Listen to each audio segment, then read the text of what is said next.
Rabbi Jack Reamer, living in Florida, is known throughout the rabbinic world as a master sermonator. For years now, he and I have been bouncing sermonic ideas off each other and sharing sermons with each other. He sent me his sermon that he's going to deliver tomorrow for Shabbos Shuvah. And it was so good.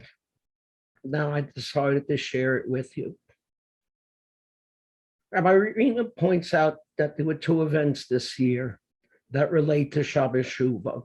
One took place during the summer when the Pope went to Canada. He was greeted at the airport by hundreds of reporters and television cameras and by representatives of the indigenous Indian tribes of Canada. That is why he had come to Canada. The first thing the Pope said as soon as he landed was, "I have come here in order to apologize for the sins that were committed by members of my church in this place." It turns out that during all of the 19th century and up until the 20th century, up until 1970, the Catholic Church in Canada ran a network of boarding schools where they tried to assimilate these indigenous Indians into Canadian life. They did this by not allowing them to speak in their native language, and many of the children were subjected to physical and mental abuse by their teachers. In 1970, the Canadian government abolished these schools. So here was the Pope, and he said the following to these leaders of the indigenous tribes: "I've come to this place in order to tell you in person of my sorrow and my shame. I have come here in order to ask for God's forgiveness, in order to pray with you and for you. I come here today with sorrow and with anger in my heart. I think about what took place here, the fact that in these schools your children suffered physical, verbal, and psychological abuse. I am here in order to ask for your forgiveness, and especially sorry for the way in which certain members of the Catholic Church cooperated in the cruel things that were done here." That and more is what the Pope had to say. And what did the indigenous Indian communities have to say? The next day, one of their leaders said, "The Pope was very devious in his remarks today. He admitted that there were individual Christians who did terrible things, but he did not say a single word about the church itself."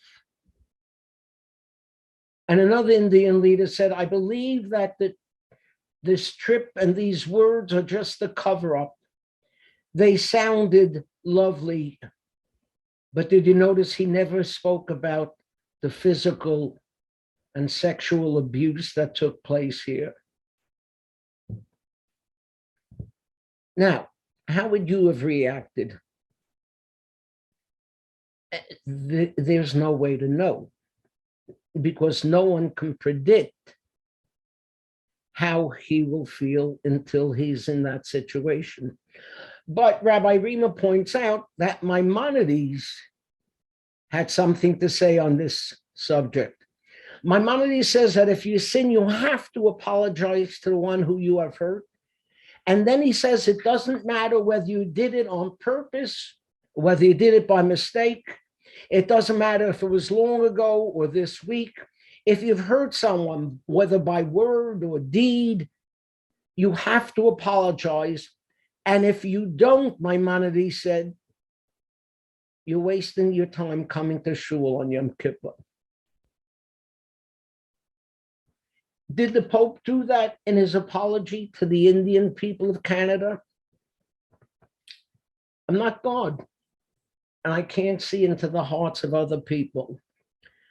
But my instinct is to say that if a man who's as old as the Pope, if a man who has difficulty standing or walking but has to sit in a wheelchair, If this man who's revered by millions of people around the world and was looked upon as being a saint, if a person takes the time and effort to travel all the way from Rome to Canada and then spends 7 days going from one indigenous Indian school to another in order to apologize, who am I to question his motives? And what about the leaders of the Indian tribes who turned down his apology? What would Maimonides say to them? Listen to what Maimonides says about people who refuse to accept an apology when it's offered. He says it's forbidden to be unforgiven, even if the person who asks for forgiveness has been cruel to you. It is forbidden to bear a grudge. And Maimonides says, this is the way that Jewish people behave. And he goes on to say, and therefore anyone who does not accept an apology when it's offered is not to be considered a member of the house of Israel. Now, let me tell you of a second incident that took place that you're more familiar with. It took place at the Academy Awards. Will Smith has a wife who is suffering from a rare disease that causes her hair to fall out. So she came to the Academy Awards that night, not wearing a wig, as we would have expected it to, but with a completely bald head. And Chris Rock, whom I love, made a stupid, dumb joke about her hair in his routine. And that's why Will Smith got up and hit him. Will Smith was interviewed on television a few months after the incident took place, and it was asked, why don't you apologize to Chris Rock? And this is what he said. Believe me, I've tried to. I have tried a number of times. I have reached out to him and asked if I could come to his house in order to say that I am sorry. But the message that he sends back every time is, thank you, but no thank you. I'm not interested in hearing your apology. So Will Smith said, let me say to him now, by way of this interview, that if you're listening to this program right now, know that I'm sorry for what I did and I apologize. I think Maimonides would like Will Smith for saying those words. And I think Maimonides would have been proud to stand up and say to Chris Rock, hasn't this man been punished enough by now? Why don't you accept his apology?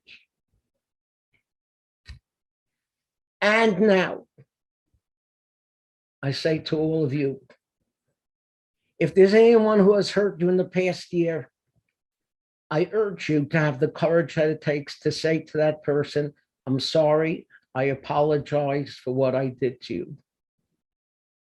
If there's anyone here who has been hurt in this past year, I hope that you'll have the courage that it takes to say to that person, I accept your apology. If you can and do these two things, you will enter the new year purified and cleansed and liberated from the baggage of hurt that you're carrying. And let me conclude by saying to Rabbi Rima, I apologize for stealing your sermon, but I can't say that I regret it. Best wishes to all of you for an easy fast and a feeling of lightness from letting the load that you're carrying internally just fall to the floor as you beat your breasts. Shabbat Shalom.